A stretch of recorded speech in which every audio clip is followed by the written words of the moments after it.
All right, we're live. Justin, what's going on, bud? Push back a Hey, little today. Love that. Let's show everybody the jersey real quick. Show everybody what you're wearing. we got a little Russell Westbrook love today. Probably the last time we're going to get to appreciate him till next year. Well, he'll play, but I don't think he'll win. It was a great game yesterday. He didn't shoot well, but still was able to get his team to the finish line. Obviously, losing Joel Embiid was a little bit of a factor last night.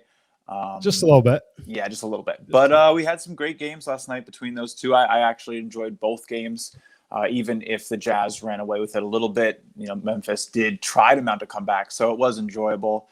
We have some great games on tap tonight in the NBA. You have 2 Game 5s at 2-2, and then, the Celtics are probably marching into their finale. But I'm very excited to see what happens with the Lakers if AD doesn't play. What do you think's happening there? Yeah, I mean, I don't think he's going to play based on the line that we see and the market movement even more in favor of the Suns here, -5. But, we'll touch on these games quickly. I think that the Suns are the sharp side in this game. Can they win without Anthony Davis? Of course they can. It's LeBron's time, right? We basically need a 30-point triple-double out of LeBron if you think the Lakers are going to win this game. But I think the more interesting story for me is Chris Paul. Chris Paul actually looked healthy in the last game. Yeah, he's looking good, and he's obviously just such a huge part of keeping the pace of the Suns team proper and getting the right openings for their auxiliary stars, which are, Devin Booker and DeAndre Ayton have been incredible. Very excited. I mean, personally, I would love to see the Suns win. I would. Yeah. I think they're a fun, exciting team. LeBron's been around long enough. He's gotten his rings. I think it's going to be tough if AD can't play. It's going to be tough. Game 5 is a big deal.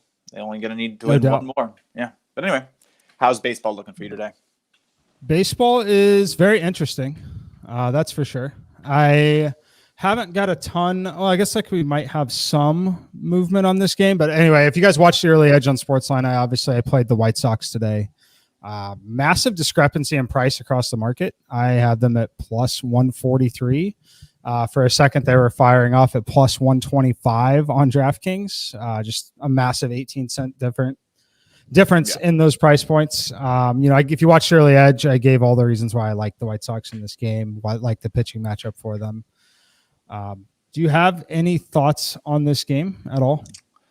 On the White Sox game? Well, that's the first game of the day, right? So I was looking at it a little bit. I didn't really see anything crazy. I definitely agree with you. I don't hate taking the White Sox here, but no, nothing too crazy for me. I mean, the weather looks pretty normal. There doesn't seem to be anything nuts happening out there. I mean, I could take a look at the actual stats. I mean, I know it's Shane Bieber, so you're getting a positive line on the White Sox today, which is always nice. Yep. But then, you still have to, they're going to have to score to win. So, I mean, the only guy on Cleveland I'm really scared of night in, night out is Jose Ramirez. And I'm not afraid of this pretty bad hitting lineup. They swing a lot. And it's not like Dylan Cease has been a schlub. He's got a better expected batting average than Shane Bieber this year. So I'm with you. Definitely. I'll hit the notes real quick on it for those that missed the edge. Basically, these pitchers are nearly identical. Obviously, we have a much smaller sample size with Cease, but 288 expected weighted on base average, still striking out 12 batters per 9 innings. Very similar to Bieber. We talk about the White Sox, and when we think about them, we like to pick on teams that are left-handed pitchers. We know how great the White Sox are against lefties. Yeah. What I don't think is talked about enough is the fact that the White Sox are a top 10 team against right-handed pitching.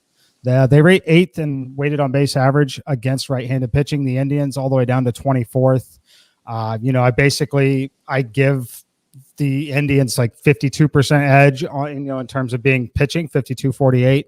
But the rest is clearly the White Sox here. I like them in this spot. I like giving this White Sox lineup a guaranteed 9th inning team at bat as well. Yeah. In a division game, this offense can put up 5 runs real quickly. So I like this game a lot at plus 143. Maybe take their run total too, right? Especially with them getting that 9th inning run potential. And I think the line is pretty low because they're facing Bieber. I mean, they need 3.5. The line's at 3.5 today. So could be an interesting play going over their projected run total. All they need is 4. And I mean, how many times recently have the White Sox put up 4 games? I mean, we just finished the month of May. but they actually have been a little quiet. When they go over, they really go over. Some fives, some sevens, some eights, but also some ones, some threes. Like, I don't know. It might be closer than I'd like. Probably not an actual play for me. I haven't taken the time actually to go through my plays this morning.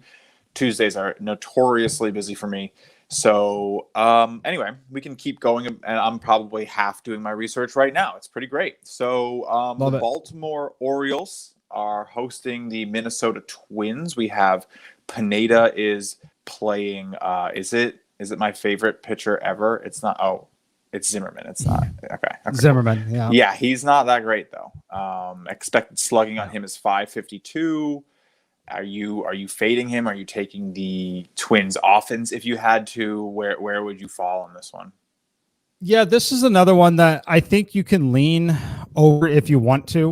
The concern is going to be which Michael Pineda shows up. Can they get to him or not? Yeah. How I've elected to attack this one so far is the Twins will be very easily stackable in daily fantasy today. So I'll certainly have them as one of my top 5 stacks in daily fantasy. That's likely how I'm going to end up getting my exposure, but I do like this lineup collectively against left-handed pitching. They should obviously win the game.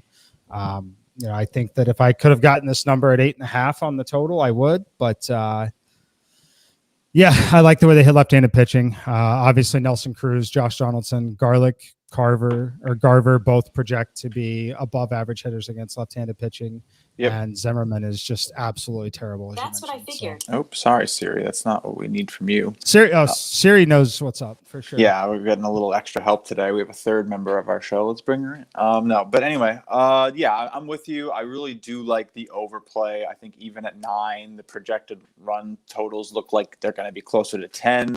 This Twins lineup obviously can kind of do it themselves. I am seeing some sharp money on the Baltimore Orioles, so probably going to stay away from that money line. Just, again, you don't know which Pineda is going to show up, but even if the bad Pineda shows up, that doesn't hurt the over. So I might end up playing on the over. We'll see how it goes today, but should be a good one. Yeah, I need the bad Pineda to show up to get to the over. Median number for me is 9.1 runs, but with the juice that you're paying at over 9, it's not enough for me to have a play. My head leans over. I'm stacking them in daily fantasy, but unfortunately don't have the model edge needed to actually make the over play. Honestly, if I could get like 9.5, if it moved late and you could get 9.5 at like plus money or even, it might be worth it. But yeah. All right. Next potentially, yeah. What do we got? Yankees Rays. Once again, New York Yankees going to be the sharp side in this one. I was kind of stunned that I did not end up with the play on it. It is very close, but Yankees plus 108 against Glasnow on the mound on the road for the Rays. I haven't seen a ton of market movement here other than I think that we're going to see this total move from 7.5 to 8 pretty quickly if it hasn't already. Looks like it is 8 on FanDuel. So we've seen a half run up on it. For me, it makes a lot of sense. If you look at the expected numbers from yesterday, the Yankees won that baseball game. In terms of expected batting average, in terms of essentially everything, the Yankees won that game yesterday. Massive line movement in the market, 25 cents. It was a very clear, sharp play. Obviously didn't work out, but very similar spot here today. Yankees are actually hitting the ball okay in terms of expected numbers. Do you have any thoughts on this one? I know you haven't had any plays come out yet today, but I thought I was going to end up on the Yankees. It's close, but it's not quite there. Yeah. So Glasnow has been so interesting, right? Because his stuff is elite, but sometimes he just doesn't throw it on every pitch, right? Like you look at some of his statistics. We always talk about his expected numbers, but his expected batting average is 185, which is ridiculous. It's really, really low for comparison. Domingo German opposing him is at like 234, and that's considered decent. But yeah, 185 is ridiculous, but his hard hit percent is 46.7. So like when people make contact with his stuff, it moves. That doesn't really bode well for him against this Yankee team, which if they are seeing the ball well, if they do connect, if they do hit like they do yesterday, we could see some of those big hits finding gaps, maybe leaving the bat even faster. So yeah, It should be an interesting one. I'm with you. I think Yankees. I think over. We'll see how it turns out, but it's going to be a good game. I was kind of disappointed in the Yankees yesterday. I was on that one with you. Yeah, it's worth noting on Glass now that he has some pretty meaningful splits home and away. As far as how meaningful is it, it might be more meaningful that his home numbers are unsustainable and not that he's bad necessarily on the road, but his weighted on base average at home, 206. On the road, it balloons up to 294. That ballooning up to 294 obviously makes him still a very good and above average pitcher in Major League Baseball, but is not going to be the numbers of an elite ace on the road in Major League Baseball. I think that 294 on the road is way more indicative of his true skill set than the 206 at home. Yeah. Obviously, it's a very friendly environment to pitch in at home, but something to keep in mind there, the home run allowed rate is actually quite concerning when he gets on the road. 1.6 home runs per 9 innings makes a lot of sense, though. Going out, it's very high for someone we consider to be an ace. But it makes a lot of sense. Obviously, the home baseline is one of the most friendly pitching environments you can get in Major League Baseball. Definitely. But just something to keep an eye on, likely why we're shading and tracking some sharp action to the over. Not quite a play for me. I think it's fine to lean on the Yankee side if you want to. I really thought we were going to have another Yankee play, but not quite there in the Sims. About 10 cents short, unfortunately.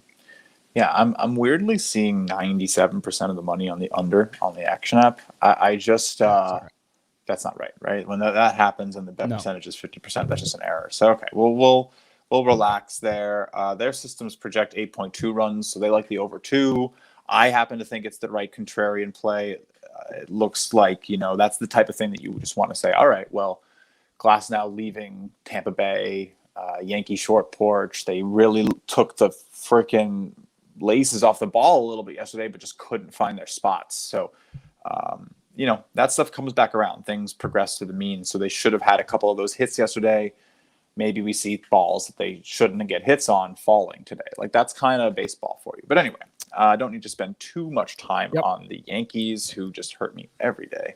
But anyway, we have the Miami Marlins are playing the Toronto Blue Jays at arguably one of my favorite parks. We have a lot of fun park action today, right? We have Coors, we have Great American Ballpark, and we have the spring training Solon Field. I don't know if that's how you say it, but I do not think it's a spring training field. I believe they are in Buffalo today. I believe this is first Buffalo game. FYI, just to throw that out there. That's cool. So be careful if you're doing that. Those are two pretty different ballparks to play in, but you might want to confirm. But I think I will that it is the Buffalo game. Let me check that out really quick, just so we're on the same page. Yep, MLB history is being made on Tuesday. Okay, Major League Baseball. That's what I thought. And the Blue Jays are back in Buffalo. Yep. Massive difference from the spring training facility in Florida. Still decent air quality there, according to the air density index. I'm very curious if they have updated their location. It says check. They have. It says it's at the right field. So that part's interesting. I obviously didn't have a play on it. I think the most interesting thing here is that the Marlins appear to be a pretty sharp side in this game. Yeah. I always worry a little bit about that. It's Alcantara, right? So Alcantara. Yep. So against Robbie Ray.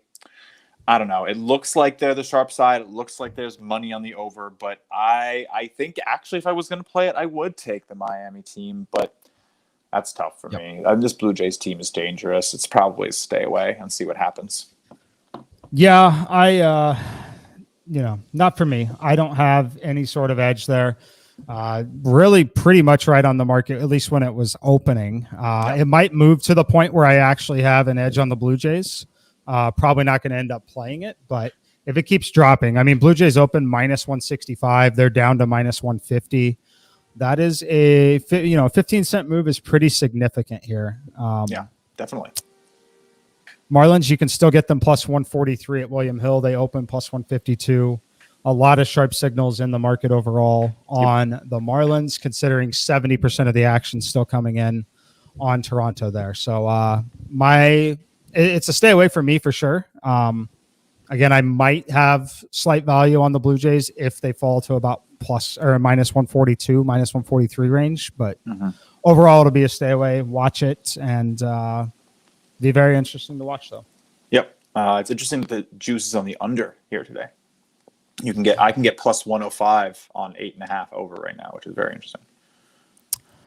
Yeah, I mean, I think it makes sense. It's not a massive, assuming some of the stuff that I'm seeing is correct, it's not a massive negative environment for Alcantara that it would have been playing at the spring training facility. Yes, definitely.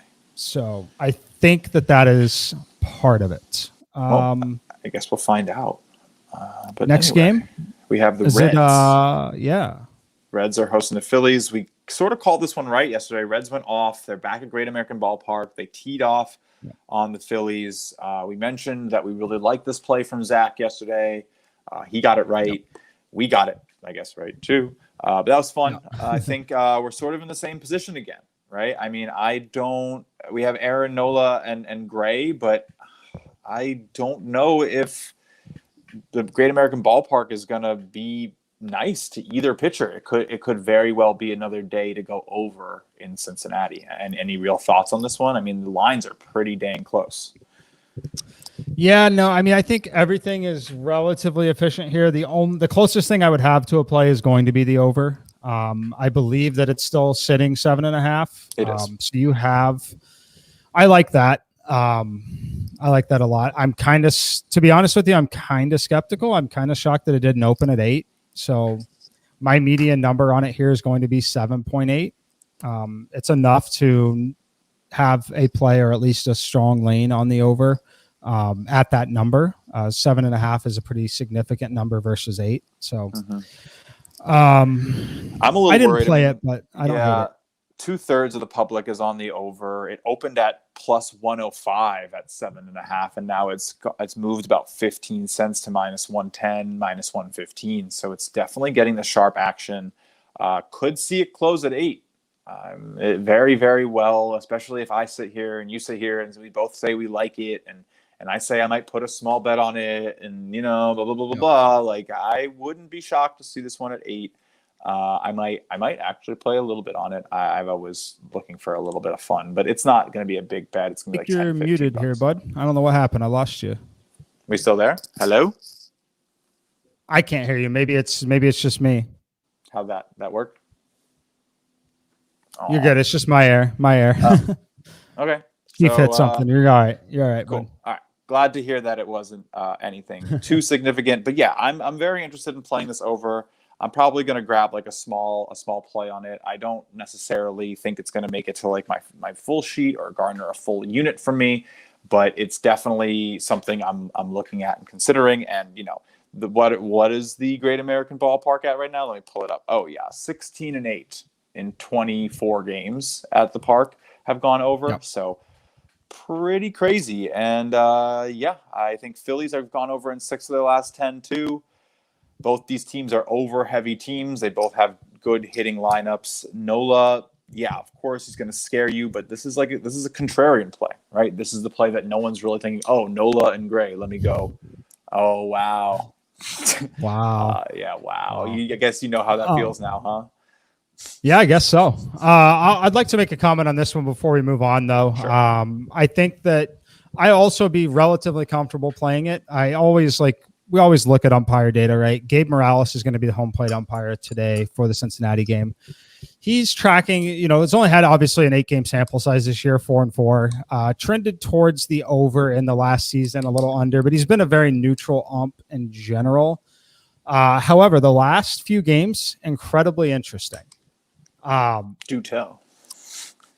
So his last start is behind home plate, Toronto at Cleveland, over under 7.5. Total runs in the game, 13. Oh, boy.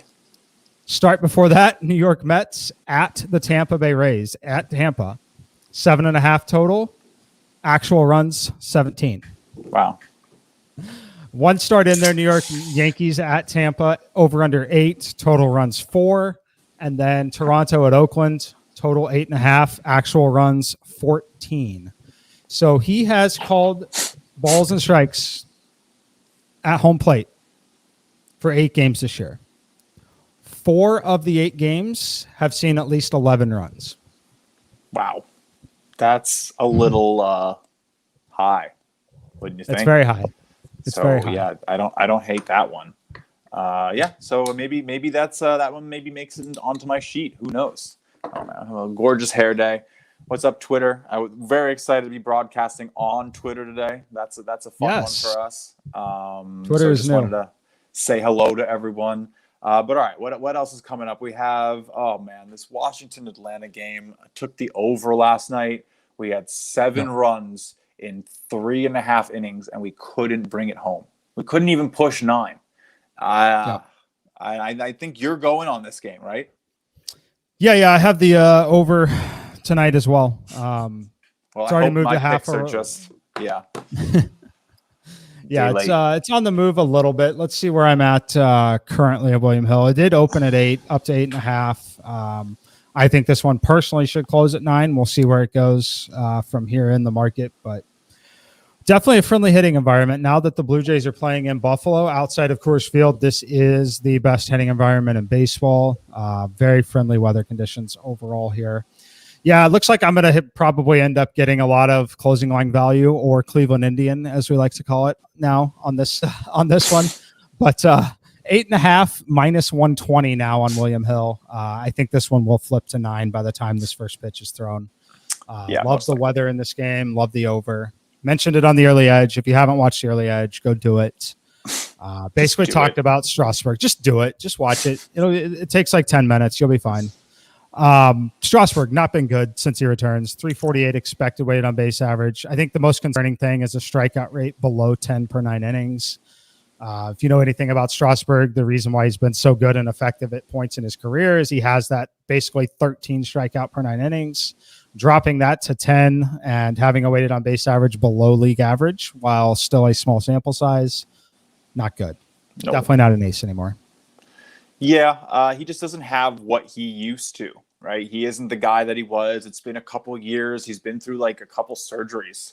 And as someone who has actually had Tommy John surgery, it's not easy to come back from that shit. I had like a big elbow surgery in college. So can't imagine how guys get back out there and hurl that ball 100 times if they're coming out of those operations. But good luck. I have a question for you on that. We won't spend too much time on it. It's just something I've thought about. I think we're probably seeing it a little bit already, but like if you're an elite high school pitcher like that, like in high school, like, right, and growing up, is there any thought to like having predictive surgery and essentially just getting it out of the way and literally having some of the surgery and essentially artificially repairing so you can get some of it out of the way? Is that totally dumb? I think it can be dumb in the sense that like you don't obviously you could die during surgery, but like but also invading your body and trying to like avoid scar tissue especially is tough. So I know personally that I had to like work my butt off to get that scar tissue done, and obviously my injury was a little different. I wasn't a pitcher. I actually broke my elbow dunking a basketball. That was really fun for me. I just perks of being really tall, huh? But I just so I wouldn't say preemptive surgery is going to be ruled out because the ligaments that they put in are a lot stronger and they basically lace you up like a shoe. Exactly. And I mean, look, it can be interesting, I guess, if you want to look at it at the side of like get it out of the way, learn how to throw with it, and then never really have to worry.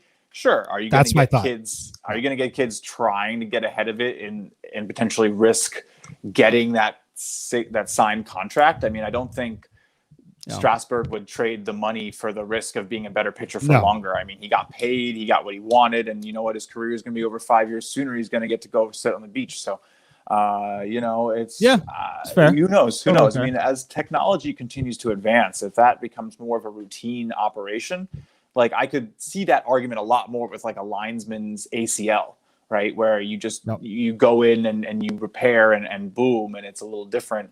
But again, these are long recoveries, and I think these guys usually like to solidify their place in the league and get their money before they start like, let me tinker with my body. But who knows? Future might hold a lot of crazy shit. Yeah, no, it's one of the wild predictions I have that we're going to see some of those predictive surgeries earlier and Wouldn't be earlier shocked and either. earlier. Just But all right. because we're repairing it with quality stuff. So, all right, Yes, next they game. are. No, it's Next fascinating. game. I think it's very interesting. I mean, I've unfortunately been under the knife a fair amount of times. I tore my ACL playing soccer too. It's just, you play sports your whole life, you're going to end up taking a few for the team. But next one up. So, okay, yeah, definitely with you on the over in this one. I think that's going to be a nice one to hit. Next game, Detroit Tigers, Milwaukee Brewers. Any thoughts on that one? I think this one is just incredibly interesting. That we know the Tigers suck against left-handed pitching. We've seen the total drop here down to 7.5 from 8. I kind of like the contrarian over in this game. I'm with you. Obviously, you're taking a weak Tigers lineup and removing a designated hitter from it. Not an ideal situation for them offensively. Matthew Boyd on the mound, but I'm not terribly afraid of Eric Lauer pitching, frankly. No. So at this number, I could totally like both of these pitchers. While Boyd is still very good, they're prone to a really bad inning at some point. So I like the contrarian over now that it's at 7.5 personally. Other than that, I don't have a lot of thoughts on the game. I don't think we've seen any movement in terms of a side at all. Literally none. Literally none. Probably very little action on Milwaukee. It. 5 cents to Milwaukee. I think people are rightfully a little worried. There isn't even a sharp indicator on this on action, which is like arguably one of the best sharp indication tools in the business. I know I use it religiously. They basically just calculate the money percentages for you and show you the indicator. But it looks like a lot of money's on Milwaukee. There's a good chunk on Detroit. I mean, again, Boyd has been good. This is just a blanket stay away game for me. I don't know how to take it in terms of this. I mean, I guess the Brewers have a better team up and down, but the defense, the pitching might be better for the Tigers today. So, leaving it alone.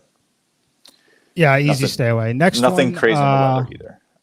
Cubs. So, that one we can talk about getting screwed over in too. Lost the over on that one somehow yesterday as well. No idea. It happens. I mean, it's part of baseball, but no idea how it ended up happening, especially with the balls that were hit, the number of home runs that were hit in the game. Too many of them were solo shots, unfortunately, but it's what happens. This doesn't happen, right? There were 9 runs in the game, and there were 7 frames in which runs were scored.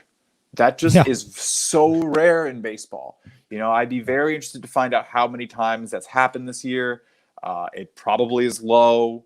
They just needed a dang run in the 9th, but what are you going to do? Anyway, I'm not going to sit here and get mad. We're going to progress to tomorrow's picks. Are you taking it again? Do you think it stays under? Are you on the Padres to come back? I mean, I was kind of shocked that the Padres lost.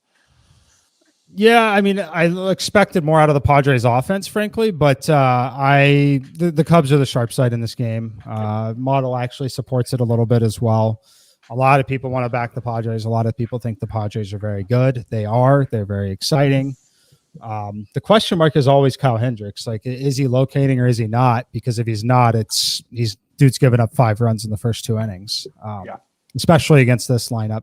So I don't, unfortunately, have a play in it. It's really close, really, really, really close. But I need the Cubs to flip to that plus 101 range. They're minus 105 now. I need this line to basically flip before I would have enough to lay something on the Chicago Cubs in the spot at home. But you can lean over if you want. The thing that's always concerning at Wrigley with the over is when there's not any wind benefit really in any kind. That I really want some wind benefit, but in terms of just pure air quality, it's a great day.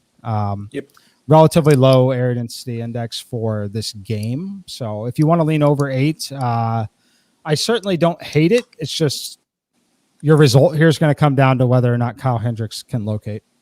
Right. And I am with you on that. Again, you do the winds really swirl at Wrigley. It's kind of known for that.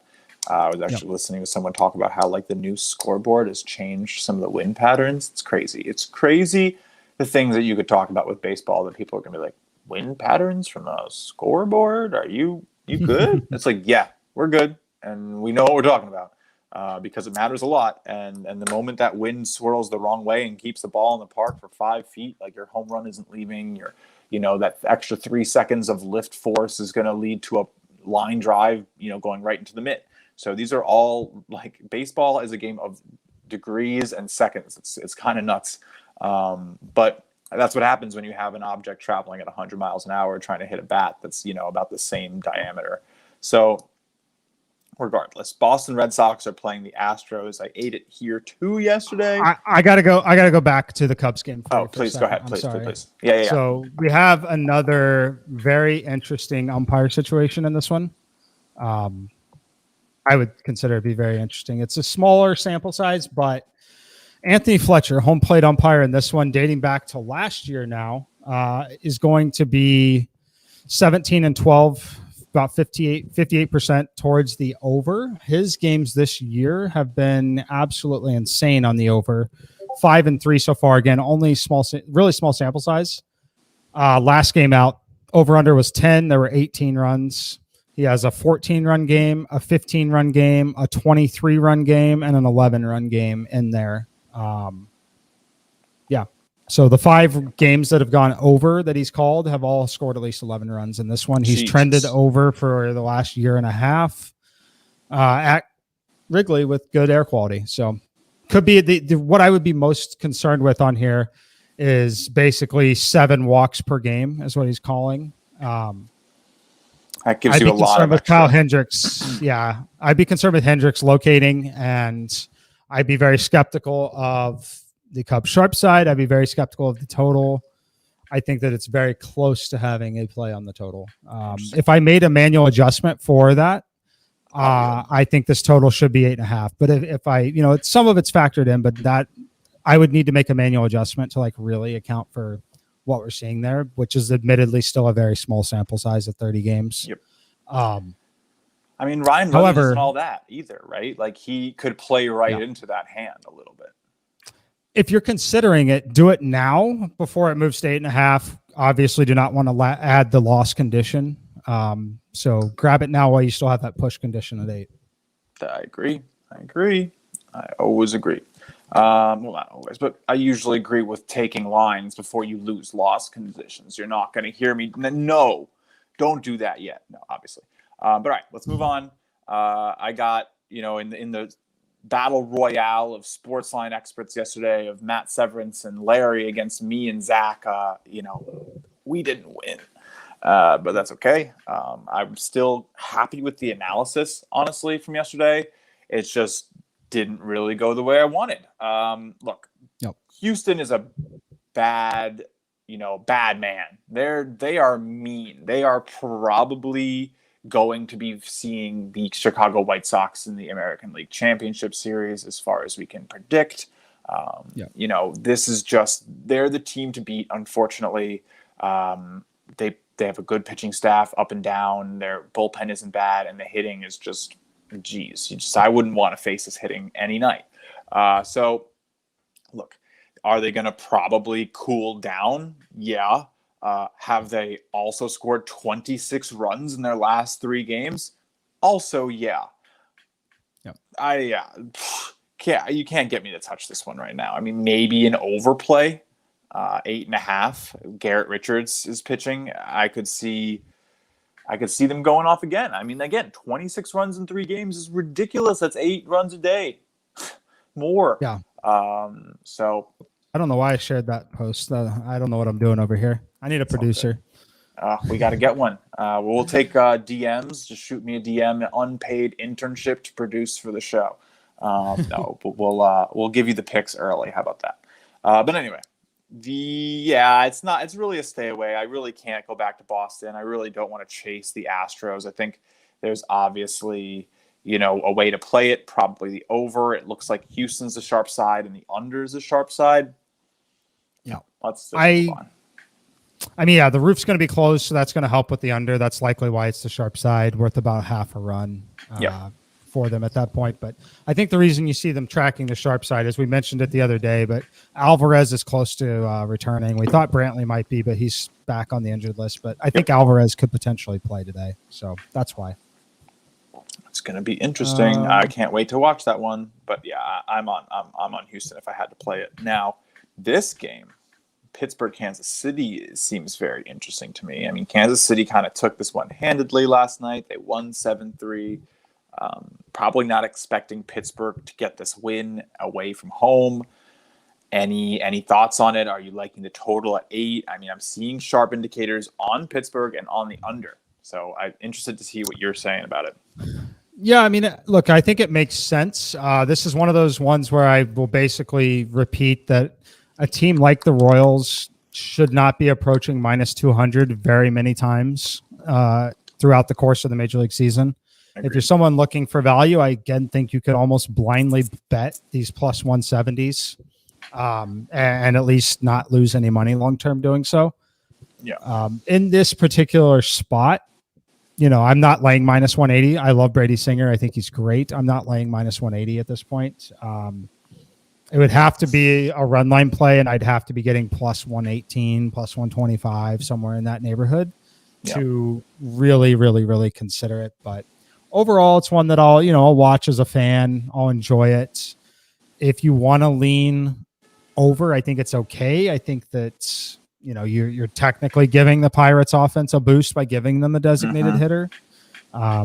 Pretty good air quality, good VMI, but overall, I think it's pretty easy for me to stay away. If it was 7.5, I'd have some interest, but that's just where I'm at. I mean, Will Crow's an interesting pitcher, right? He ranks towards the bottom of expected stats, slugging, his batting average, OBA, all a little low. But his hard hit percentage is also low. And that means that even when guys hit him, it's just not going to be the type of hit that's going to leave the park so easily. He's a big four-seam slider guy, works in a sinker and a changeup every now and then. Compared to Brady Singer, who is basically a sinker ball slider pitcher. It's kind of crazy. I think he throws his four-seam fastball 2.3% of the time. So he just has a sinker fastball and then mixes it up with a slider. So two pitcher, very interesting to sort of see it. It obviously is very effective with his very low numbers. So I think I'm on the Royals here. I think they do get it done. If you really wanted to play it, I'd probably take like a first 5 run line play. Seems like the way to go for me. They do have some nice bats. Salvador Perez is absolutely raking. Carlos Santana is hitting well too. So I like their lineup a lot better. I mean, Gregory Polanco is really the only thing, maybe Adam Frazier too, coming out of this Pirates lineup that I'm worried about. Brian Reynolds, maybe. I don't know. Yeah, I think you're going to see another reason why you're seeing the Pirates is the sharp side. Mondesi has been absolutely raking since he came back, even with a lot of just expected data. He got hurt again in the last game last night. So, that makes a lot of sense. Listed questionable. Whether you like it or not, in this market, in this matchup, he's going to be worth 8-10 cents in the market. He just is, unfortunately. I don't know that it's really warranted. Maybe it is. If he continues to hit like he has in this little stretch, then at least in terms of expected data, it can be, but that's likely why you're seeing that. Soler also potentially not going to be in the lineup still. So that's kind of why you're seeing some of the sharp action track on the Pirates, in my opinion. Definitely.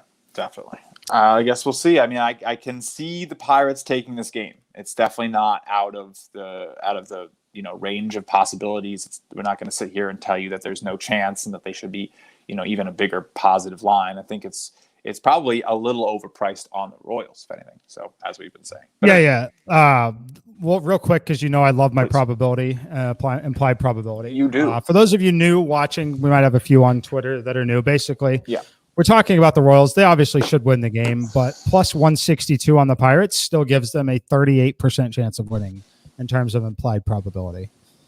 This is a 60-40 game. So, definitely. Okay. Well, the next one, we're going to my favorite ballpark of all, Coors Field. And you might be like, well, Justin, why the heck do you like Coors? And is it because every ball leaves the stadium and the unders are juiced? And I mean, the overs are juiced and everything. And that's actually not it. I'm really excited for when they leave. I'm going to be watching both these teams when they're done with these series. I think one of the hardest things to do in baseball is to go back to playing at places that aren't Coors Field. So tonight, look, that 9.5 line, a little suspect, probably could get to 10. they both have plus 22 VMI. It's just because, again, we talk about it every time we get a Coors game.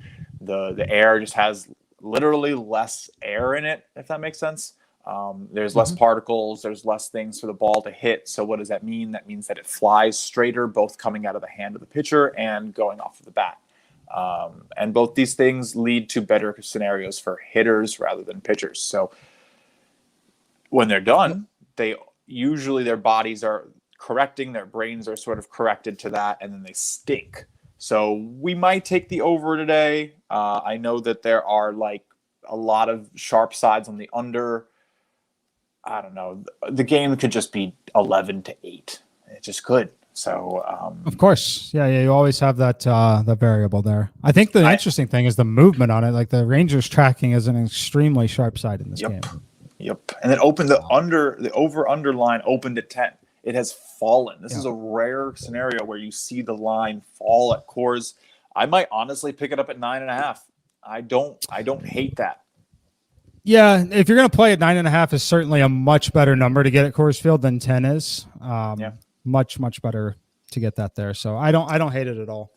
I'm just going to check on this a little bit of the pitcher statistics because it's Dunning versus Marquez. I'm not really thrilled with either of these guys. Dane Dunning, 45.6% hard hit percent.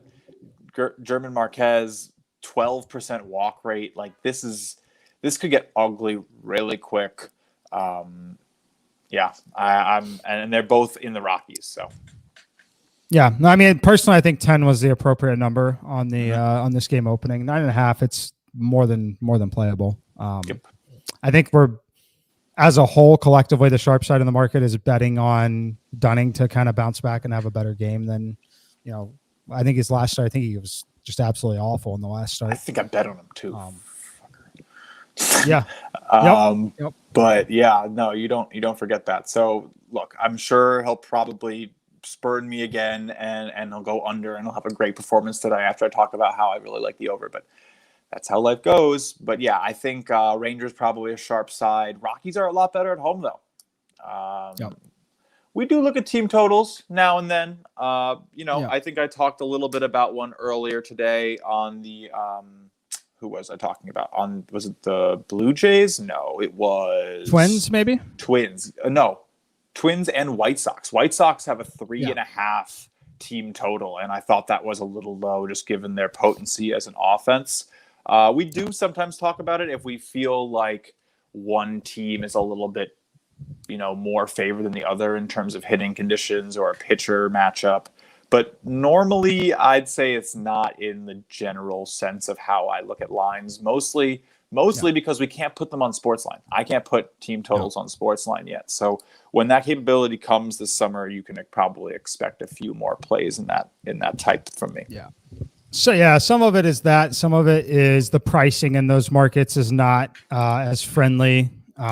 Usually 20 cents. The liquidity like just doesn't right. So because of that and the way that I'm playing and Justin's playing and several others are playing, having a 10-cent line versus a 20-cent line essentially removes all the expected value for ad game. Right. So that's the real issue. It's you're going to need to win at a higher percent playing those games. And that's why I don't really play props either. I mean, that's personal to me, but my book plays 30-cent prop lines, which means that even money is minus 115. So I need to hit 57, 58% of my props to come profitable. And God, no, that's impossible. That's ridiculous.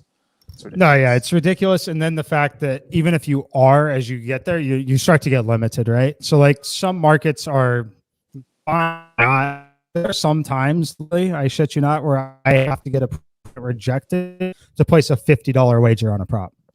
And that just, it doesn't work, right? Sometimes you'll be able to get $300, $400, $500 down on it maybe, but if it's inconsistent, it's not able to, I can't bet props essentially. That's the issue. That's why you don't see me bet the props like I used to anymore, because I simply cannot get them down. But save that rant for another day.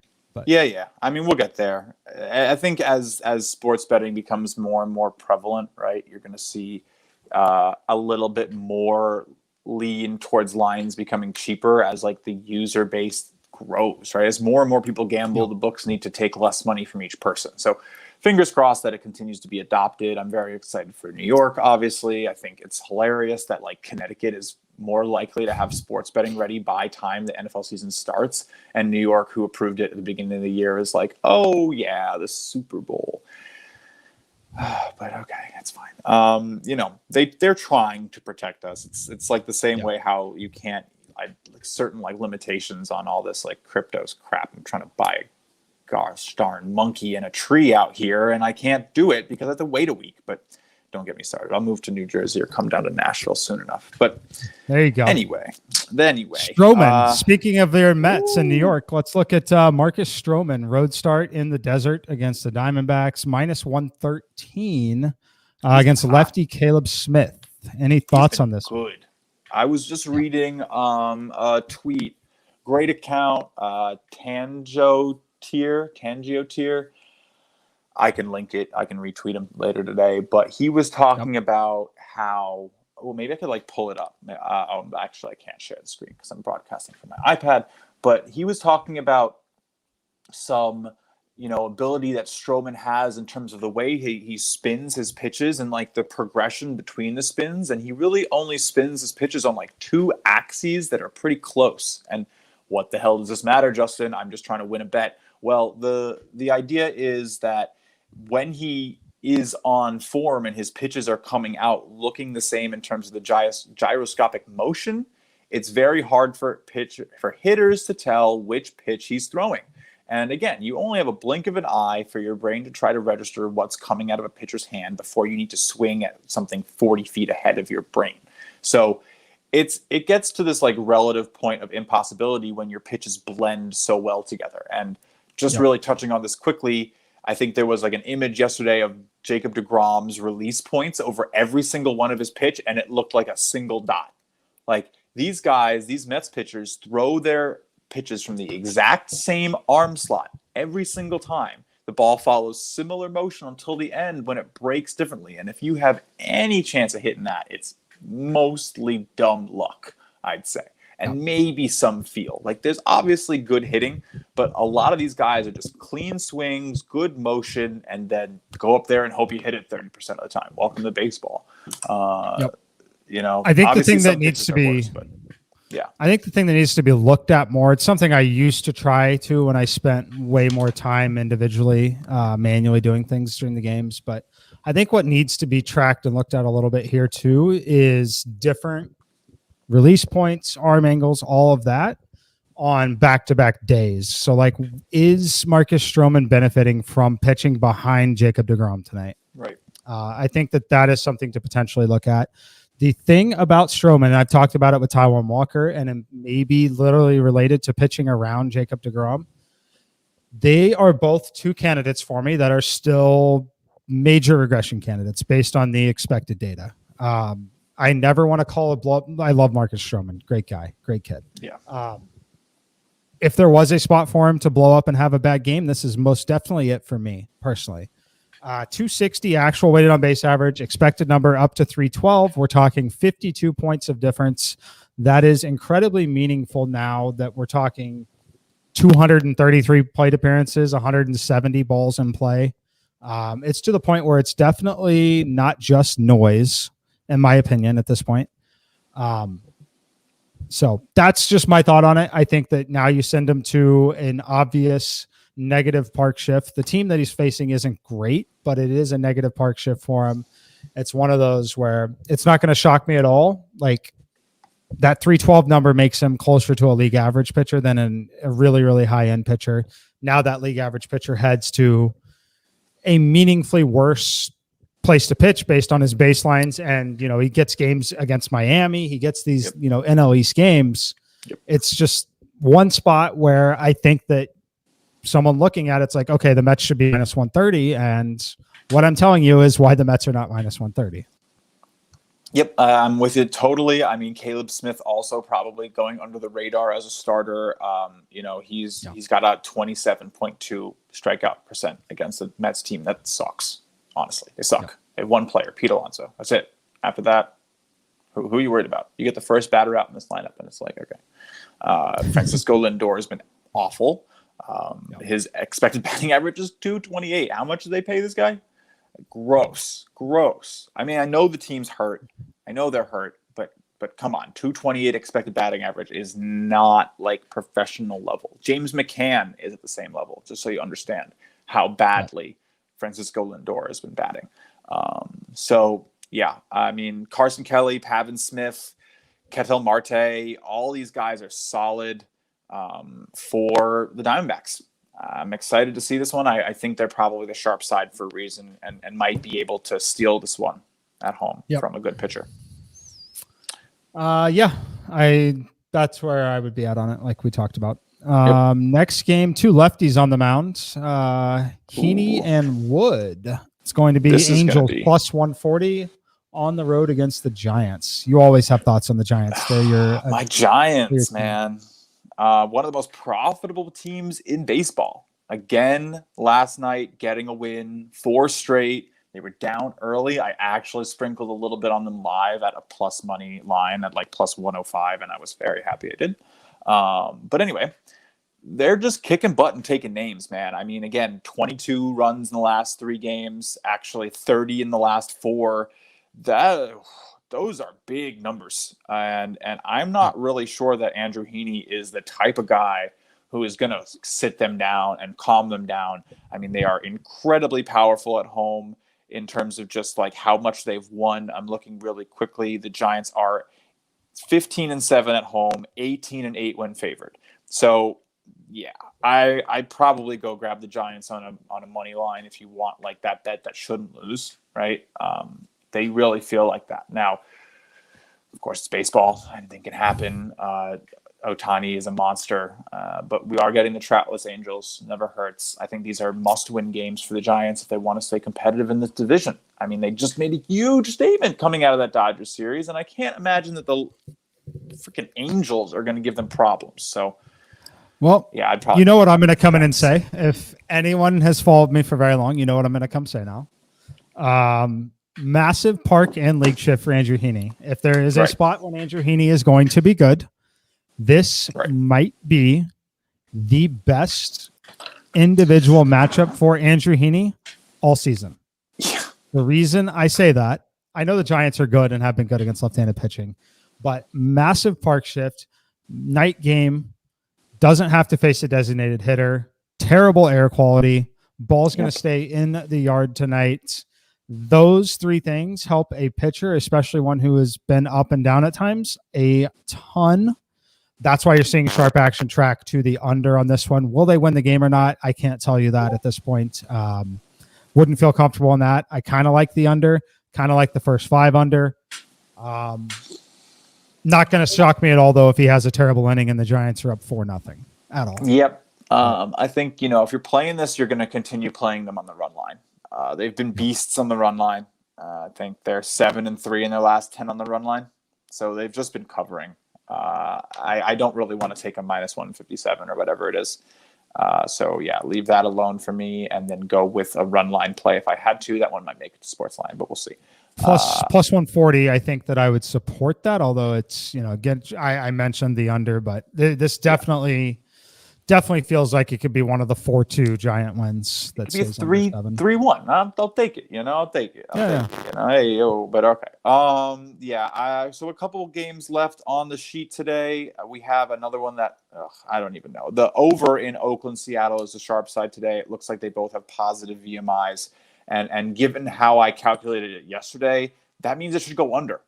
Because yesterday they both had bad VMIs. The wind wasn't great. It looked like a great underplay, and obviously they scored 11 runs. So today, again, I'm probably passing on this. Bassett, has good stuff. He showed up last start. I think he struck out like 7 in 5 innings or something really nice.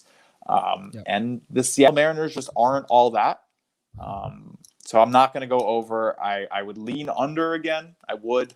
And I think the A's probably take this one behind Bassett. And if you really want to get like a secure play, probably on the first 5, if you want to back Bassett a little bit here, I wouldn't hate that.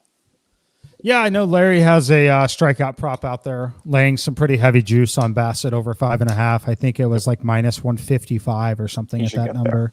He should get there. He should be able to get there. I would rather have 6.5 at plus money than I would have 5.5, frankly, on him, just in this spot personally. But no real thoughts. Was there a pitching change in this one, or did this just get hammered the second that it opened? Was it Gonzalez the entire time? It might not have been. Let me look at how bad it was. It looks like it's just been hammered. Yeah.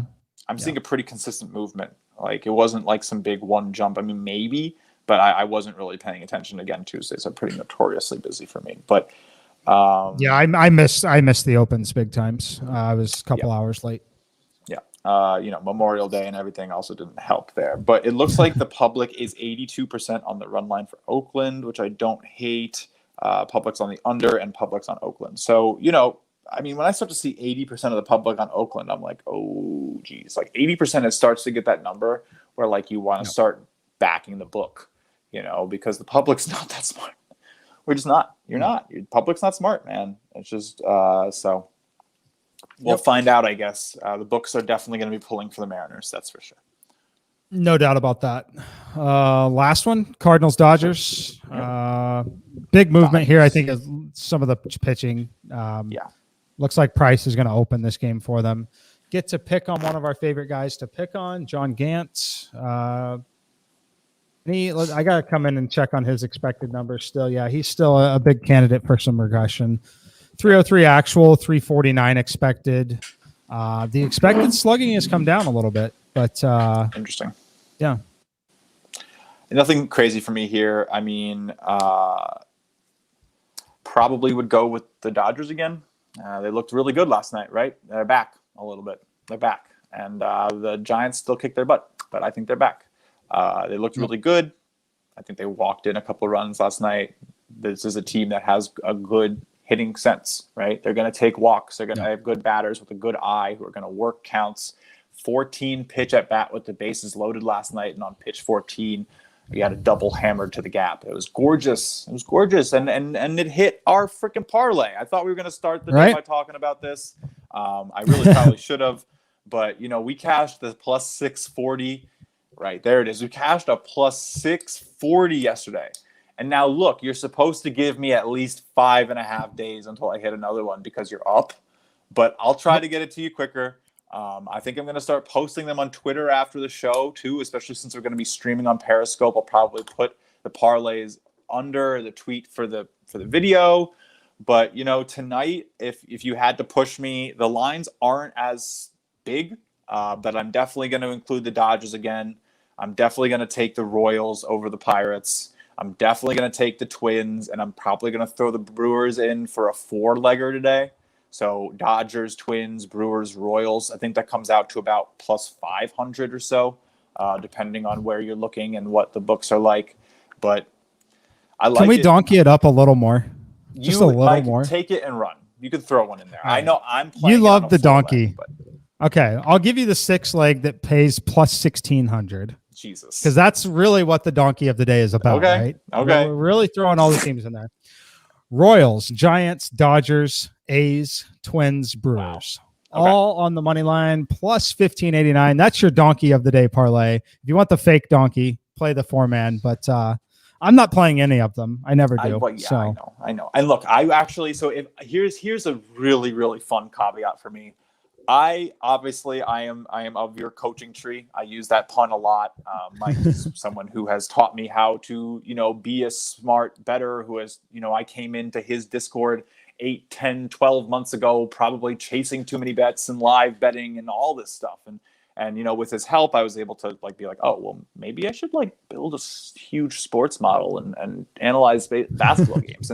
And here we are 8 months later, but a big reason why I even sort of fuck around with this is that I've won and that these parlays are massively up for me.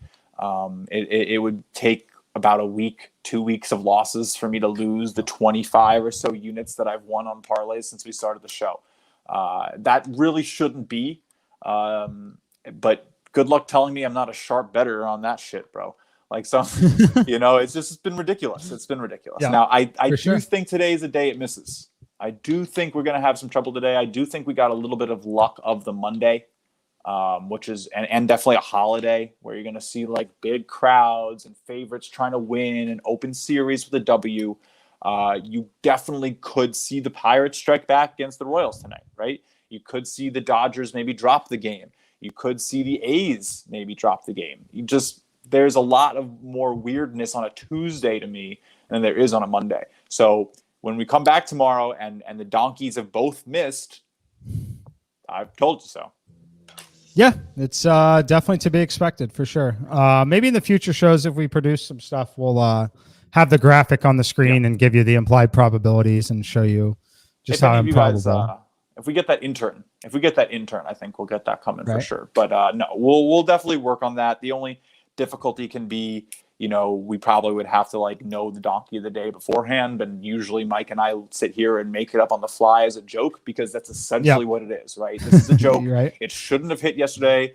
We were expecting to come here and be like, oh, the plus 640 parlay didn't hit. We told you not to bet parlays. But of course, the moment you start trying to teach people not to hit parlays, of course, welcome to betting, right? Welcome to betting. The thing that you really are pushing against happening is probably going to happen. But alas, great show today. Love being on Twitter. Really excited to keep broadcasting here. Just make it easier and easier for people to find us and tune in. We'll be back tomorrow. Yep. See you guys.